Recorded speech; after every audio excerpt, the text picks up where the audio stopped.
ভাবছো তো পাগলের মতন কেন নাচানাচি করছি? বলছি, তার হাতে আমার হাতে আজকে 1 মিনিট সময় আছে রেডি হওয়ার জন্য। আমি একটু ঝটপট রেডি হয়নি। এবার আমার পরিচিত লোকজন বলবে আমি রেডি হব, তাও আবার 1 মিনিটে? দাঁড়াও, দেখো। হ্যাঁ, এখানে হাফ ডান আর এখানে আমি full ready. Yes, I am done. চলে এসেছি ভূতনাথ মন্দিরে। সেখানে পৌঁছেই আগে ভিতরে গিয়ে বাবাকে একটু দর্শন করে নিলাম। ভিতরে গিয়ে এতটা মোহিত হয়ে গেছিলাম যে ভিডিও করার কথা মনেই আসেনি।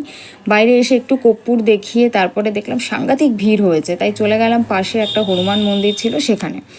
সেখানে পৌঁছে একটু প্রণাম করে প্রসাদ নিয়ে চলে আসলাম বাইরে। খুব খিদে পাচ্ছিল, কিন্তু যেহেতু বাইরের খাবার খাওয়া বারণ, তাই কিছু খেয়েছি যেটা আমি আর এখানে দেখানোর সাহস করতে পারলাম না। তারপরে এখানে ভিজে বিড়ালের মতন কোল্ড ড্রিঙ্কসটাই খাচ্ছি।